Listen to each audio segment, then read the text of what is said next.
పేదల పథకాలకు నిధుల విడుదలను ప్రభుత్వ ప్రధాన కార్యదర్శి ప్రశ్నించడంపై ఆర్థిక మంత్రి యనమల రామకృష్ణుడు మండిపడ్డారు. పసుపు కుంకుమ, పింఛన్లు, రైతుల పెట్టుబడి సాయానికి బడ్జెట్లో కేటాయింపులున్నాయని గుర్తు చేశారు.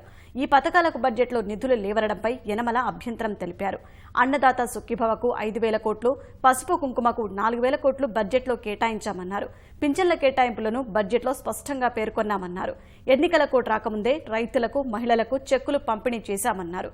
బడ్జెట్లో ఉన్న ఈ పథకాలు ఎన్నికల కోడ్ కిందకు రావని ఇప్పటికే కోర్టులు స్పష్టం చేసిన విషయం యనమల ప్రస్తావించారు.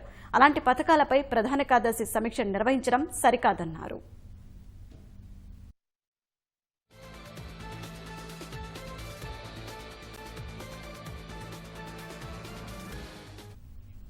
పేదల పథకాలకు నిధుల విడుదలను ప్రభుత్వ ప్రధాన కార్యదర్శి ప్రశ్నించడంపై ఆర్థిక మంత్రి యనమల రామకృష్ణుడు మండిపడ్డారు.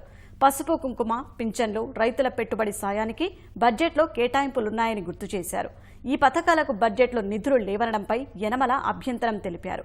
అన్నదాత సుఖీభవకు 5,000 కోట్లు, పసుపు కుంకుమకు 4,000 కోట్లు బడ్జెట్లో కేటాయించామన్నారు. పింఛన్ల కేటాయింపులను బడ్జెట్లో స్పష్టంగా పేర్కొన్నామన్నారు. ఎన్నికల కోడ్ రాకముందే రైతులకు, మహిళలకు చెక్కులు పంపిణీ చేశామన్నారు. బడ్జెట్లో ఉన్న ఈ పథకాలు ఎన్నికల కోడ్ కిందకు రావని ఇప్పటికే కోర్టులు స్పష్టం చేసిన విషయం యనమల ప్రస్తావించారు. అలాంటి పథకాలపై ప్రధాన కార్యదర్శి సమీక్ష నిర్వహించడం సరికాదన్నారు.